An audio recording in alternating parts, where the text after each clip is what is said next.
How a Romance Novel Saved the Galaxy by Ariana de Relte. Chapter 65, Concordia 6. Mace heard the faint sounds of a klaxon as he was returning from delivering another group of children outside of the mine. He quickly pointed at one of his super commandos and told them to run out and inform Fett. He'd had the whole group of them line up along one wall of the tunnel and turn their lights on so the children wouldn't be so fearful.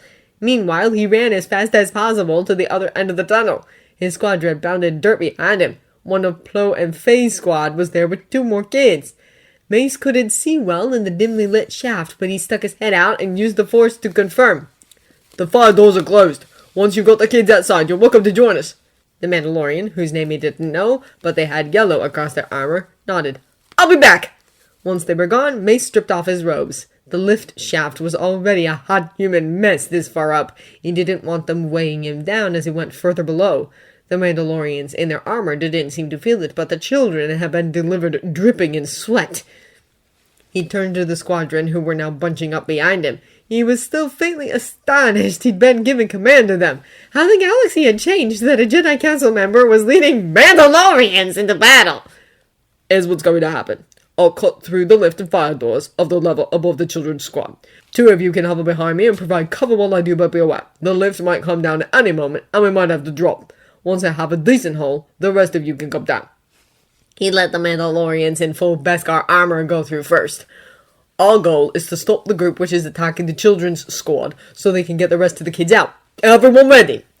They all gave the Mandalorian salute back, a chorus of chest thumps. Mace turned back to the hole and glanced above to be sure the lift was still at the top level, then jumped into the shaft. "Back!" shouted Plo. Holdan saw out of the corner of his eye how the Jedi swept his arms out and pulled. The children and his Bavodu, who had been near the doors ready for another run up the shaft, were pulled back. A cluster grenade was dropped down the ladder shaft near the fire door, seconds from releasing the multiple bombs stored inside of it.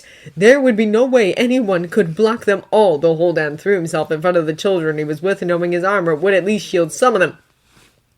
Suddenly, Faye was beside him, and the cluster bomb froze. "Mid-roll!"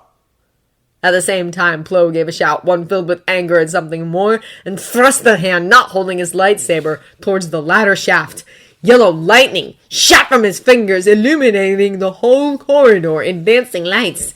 There were multiple exclamations from Death Watch above them as the lightning hit them. One of them fell smoking to the bottom of the shaft at their feet. "Those who would harm children shall be judged," said Plo's deep voice into the sudden moment of silence. Holdan was honestly freaked out, but he could practically feel his throat gaping at yet another example of Jedi magnificence. He hoped the Jedi was ready for even more marriage offers at the end of the day. Faye, meanwhile, was navigating the frozen cluster grenade through the air. "Don't touch!" she warned as one ad foolishly tried to touch it as it went by. "I'll dispose of this." She was walking back towards the other end of the barracks when they blew up. Awesome, there must have been another ladder shaft down there, unlike in the lower level. He turned to see Plo had a look of anguish on his face, but it was quickly wiped away by determination as Deathwatch began firing down the ladder again. His lightsaber blocked and directed the shots right back at them.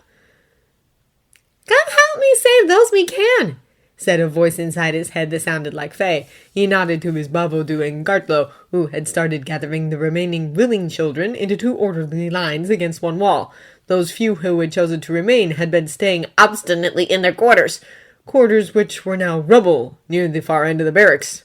The blonde child in nearly full armor who had protested their leaving showed up at his shoulder. Their eyes were wide. No! I told them so they could help us!" With a surprising gentleness, Nagira Awad pulled the ad towards him, carefully plucking the comm off the ad's vambrace. "They will always help themselves first. You're expendable to them, Adika." The ad sobbed. Holdan ignored them and headed towards Faye. She was still hovering the temporarily stopped bomb. The end of the corridor was a pile of rubble. Lights flickered from within it. He could hear the whine of a partially damaged klaxon still going. She pointed off to one side. "I will lift, and you grab those who are alive." A fallen slab of duricrete lifted as the pile of rubble above it shifted ominously. Holdan squared his shoulders. He hoped Obi-Wan was out of the mine by now.